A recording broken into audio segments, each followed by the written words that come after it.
Being black is not the easiest thing in the world. Still, there are those who prove that adversity and hardship are only in people's minds. Otherwise, how do you make billions of dollars when you start from nothing? How do you become a billionaire when you're born in a hut with no electricity, water, or sewage in Sudan? Well, maybe Mo Ibrahim can give you a quick answer.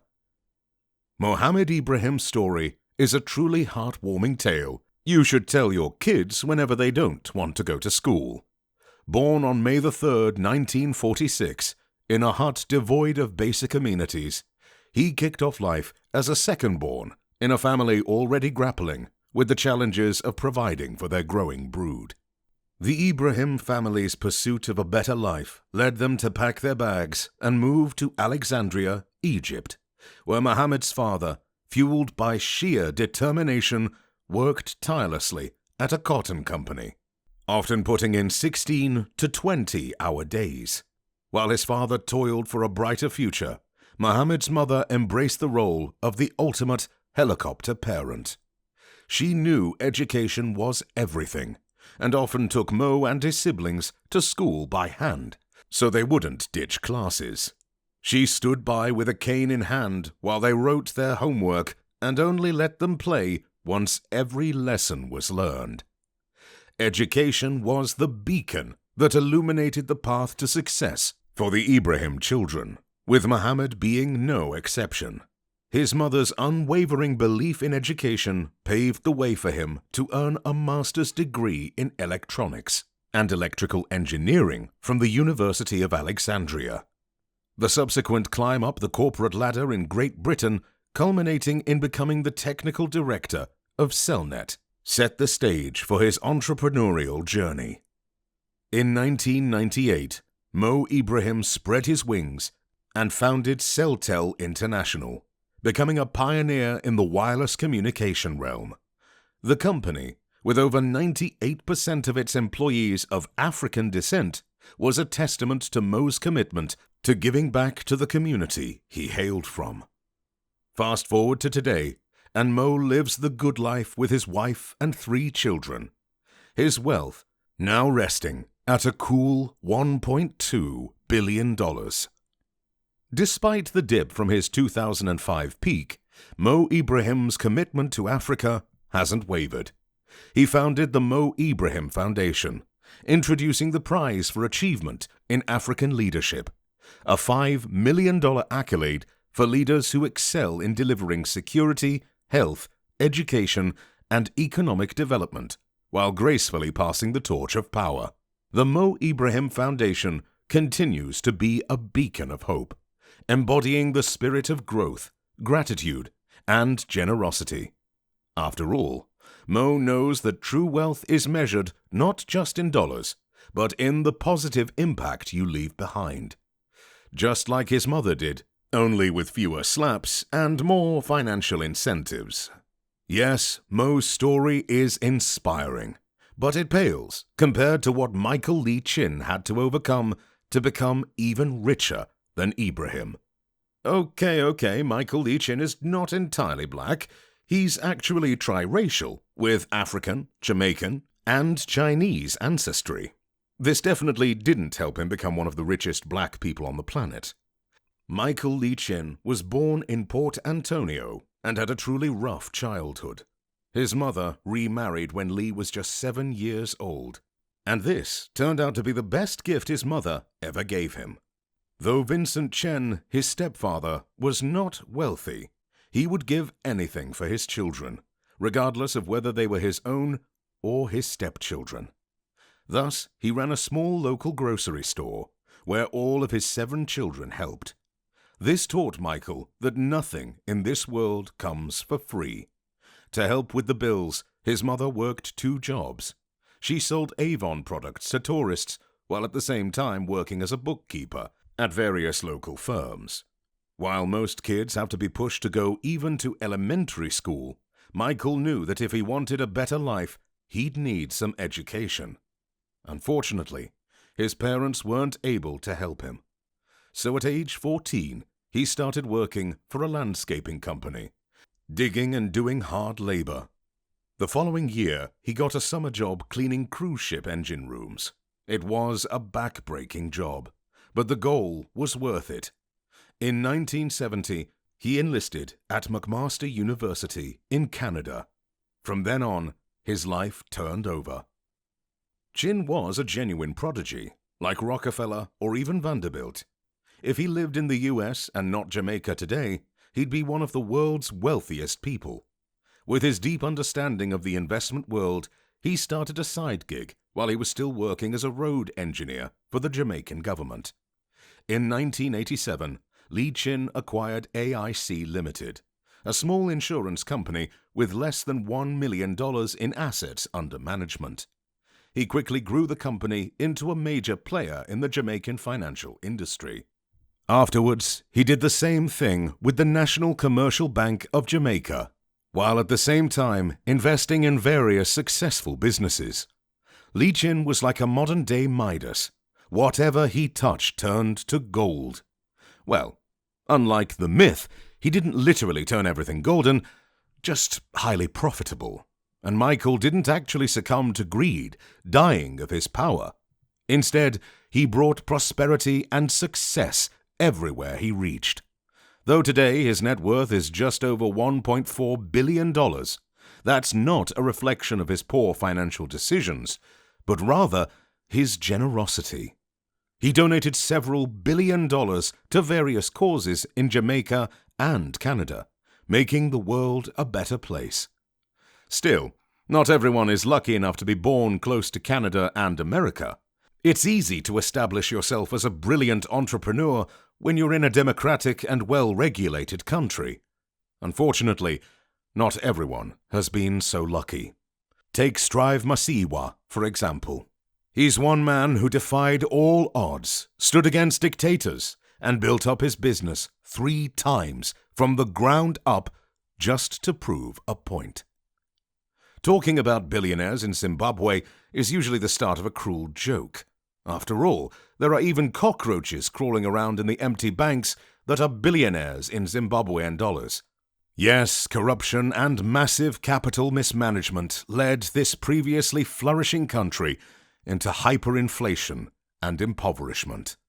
Today, a $100 trillion is worth approximately 40 US cents. In contrast, Strive Masiyiwa's life was a roller coaster of hardships and successes. Unlike his home country, he was born into a poor farmer's family, where his father was a teacher and his mother was a farmer. In his early years, he became a refugee after Ian Smith's government declared a unilateral declaration of independence from the United Kingdom. As an educated man, Masiyiwa's father knew where things were going. A dictatorship. So he took his family and went to Zambia. Being in the land with the biggest copper mines in the world, his parents turned into promising entrepreneurs.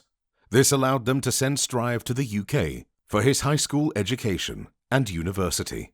Still, Strive never felt quite at home in the UK. Thus, in 1984, after the end of the Rhodesian Bush War, he left his comfortable life in Scotland and returned to Zimbabwe. There, he helped the local government establish its telecommunications system. He saved about $75 US in a few months and decided it was time to invest. Yes, $75 was enough to start a business in Zimbabwe at the time.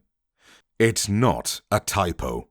Strive built Econet Wireless, which quickly became a hit among locals.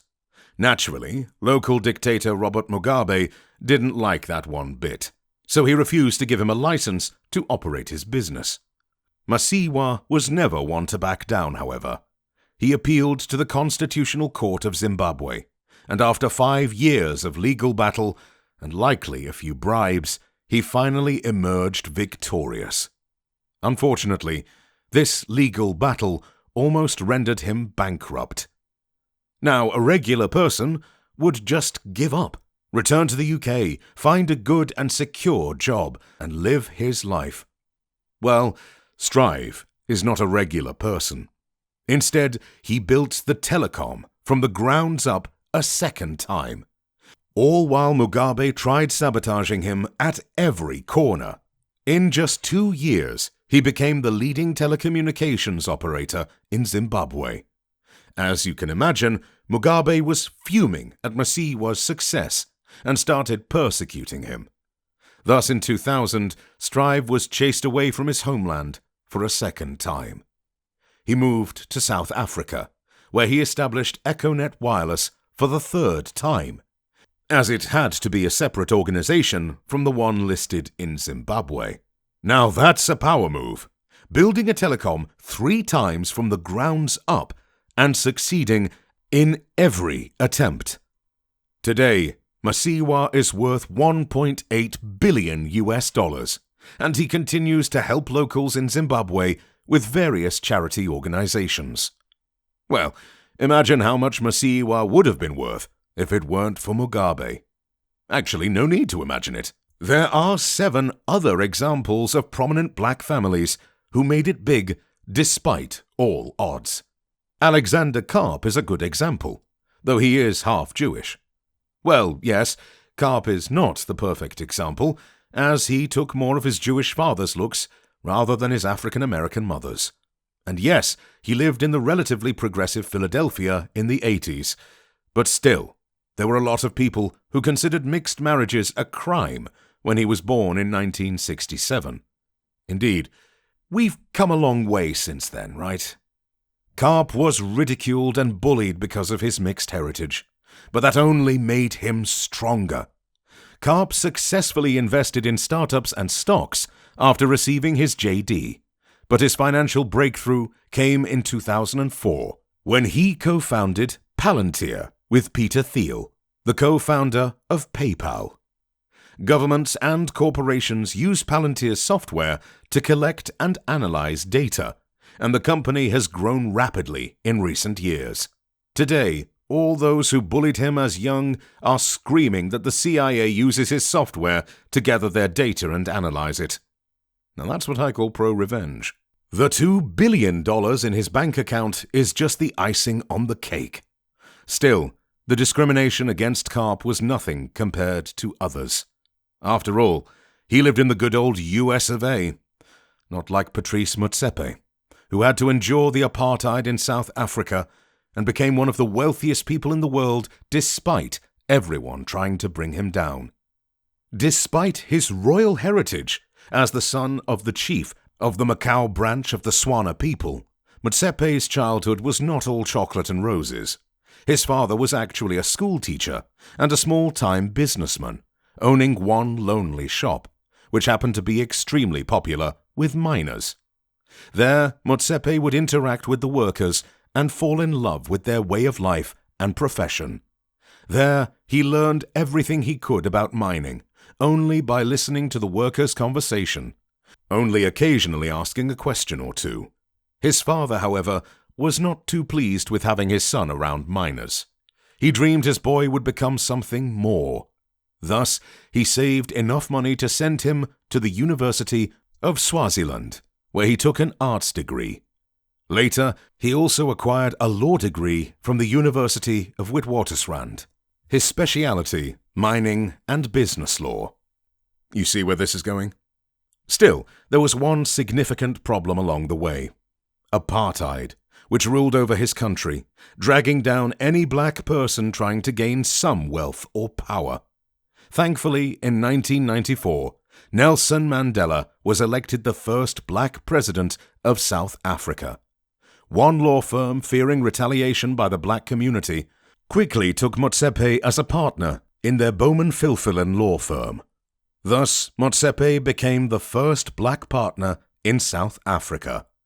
This allowed him to gather capital, and in 1997 he waited for the perfect moment to enter the one true passion in his life: mining. He took a historical moment when gold was at an all-time low and bought his first gold mine for $7.7 million. This was the start of the renowned African Rainbow Minerals Company, worth $2 billion today. With his other equities, Motsepe is now at around $2.3 billion in personal wealth, making him among the richest people in Africa and the world. Today, despite being brought down during his youth by a racist government, Motsepe is also president of the Confederation of African Football. Now that's a rise to power for the history books. Still, I guess being somewhat of a royalty himself did help a little with connections here and there. That's nothing new. Some chiefs have managed to capitalize even better on their position. Take Mike Adenuga, for example. This guy is the third richest person in Africa and the owner of the second biggest telecom company in one of the most populous countries in the world, Nigeria. His Globacom is also prominent in Ghana and Benin. Mike never knew the struggles others on this list have experienced, as his mother was of royal Jebu descent and a prominent businesswoman. Still, despite his mother's success, Mike did have to work as a taxi driver in the US to fund his education at Northwest Oklahoma State University and later at Pace University in New York. Still, not many black people born in the 50s can boast about earning their first million at the age of 26. His first business was selling soft drinks and lace. However, in 1991, a permit to drill for oil off the shores of Nigeria would send him into the social and financial stratosphere. The rest, as they say, is history. A $3.6 billion history. Yet, despite his enormous wealth, Adenuga is not even the wealthiest man in Nigeria. This honor goes to Abdul Samad Rabiu. Just like Mike, Abdul was also born with a silver spoon in his mouth, as his father, Khalifa, was one of Nigeria's most prominent industrialists in the 70s and 80s. Thus, ever since he was young, he knew how to make money. At the age of 11, he managed to score his first successful deal. Actually, this was a deal with his father. Abdul wanted a higher allowance and waited for the perfect time to give his father the proposal. When there was a short depression in the market and his father suffered substantial personal losses, he offered to create a system that would tie his allowance to his father's income. Naturally, Khalifa agreed, and Abdul received half of what he used to get for 6 months. Still, once his father's investments exploded and the Rabiu family began to generate wealth rapidly, Abdul quickly capitalized and quadrupled his initial allowance. From today's perspective, that sounds like a wholesome anecdote.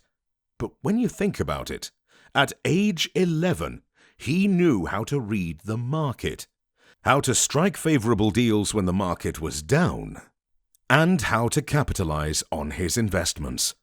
It's pure genius. No wonder today he's worth $5.6 billion and is among the top business people not only in Africa, but in the entire world. Naturally, no wonder his father delegated the family business to Abdul when he returned from his education. The young Rabiu was only 24, yet he managed to grow the family business to unimaginable heights. At 28, Rabiu established BUA International Limited, and just 2 years later, he struck a golden deal with the Nigerian government. Years later, BUA also acquired Nigeria's largest oil processing company. Needless to say, Rabiu is not only a man of great wealth, but also a man of great power. Yet, despite his business prowess, Rabiu still has a lot to learn from business magnates like David Stewart. This man could sell sand in a desert, as his employees say. With a brilliant flair for the IT market, a charming personality, and a brain that could actually make any AI cry in shame. Stewart began his journey to become the third richest black person in the world through a small IT company called Worldwide Technology. It took him just a few years to build up this garage startup into a tech empire in the same league as Microsoft or Meta are today. And although technology was behind his triumph, it seems he was cursed to bring success in everything he touched. Though I'm not sure how this could count as a curse. Regardless, Dozens of businesses with Stewart's name and know-how behind them flourished into successful endeavors, bringing Stewart a mind-altering net worth of $7.6 billion. Now, that is some money most people would party with day in and day out. However, Stewart is not one to allow money to cloud his judgment. Thus, he's using the majority of his earnings to give back to society. He's a champion of diversity and inclusion in the corporate world, actively promoting opportunities for minorities in tech and business. His philanthropic endeavors have touched countless lives, from supporting educational initiatives to funding healthcare programs. I guess this is something ultra-rich African Americans have in common with Robert F. Smith, the wealthiest black person in America, who is also a grand philanthropist. Robert's story is one of brilliance and business savvy.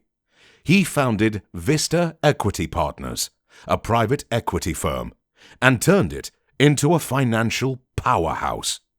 His incredible know-how extends to the tech sector, where Vista's investments in software companies have yielded staggering returns. Robert F. Smith isn't just about making money, he's about making a difference. His commitment to philanthropy is as colossal as his bank account. He's pledged hundreds of millions to causes like education, healthcare, and cultural institutions. It's no wonder he gives so much money to educating minorities, when his parents were both PhDs in education and were school principals. As you can imagine, being at home with two principals was not much fun. Even today, when Smith is the wealthiest black person in the US, his mother calls him to tell him he could do a little better. Parents, am I right? I'm sure Aliko Dangote, the richest black person in the world, would agree. Aliko was the first son from the union of Nigeria's two most prominent Muslim families. His mother was Maria Dantata, granddaughter of the wealthiest person in West Africa. His father, Mohammed Dangote, was the second richest person in West Africa. As you can imagine, Aliko didn't precisely know what struggles meant. Old money is old money, after all. Who needs to struggle when you've had the world at your feet since birth? Naturally, Aliko Dangote became the first Nigerian billionaire in 2007. In his prime, he was the 30th richest person in the world. Today, his net worth is approximately $10 billion. His Dangote Group is by far the biggest conglomerate in Africa, operating in Nigeria, Benin, Gaza, Zambia, and Togo. All of this thanks to Aliko.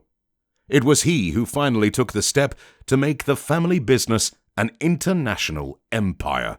Today, Dangote Group is all over the market, even producing cars. Yes, the renowned French brand Peugeot gave Dangote a license to make their cars in Nigeria. With economists suggesting Nigeria is bound to become the next global superpower, I simply can't wait to see how the next generation of the Dangote family will become trillionaires. By then, I can still enjoy today's trillionaires. Care to see how the wealthiest family in the world spends their trillions? Just watch this video next.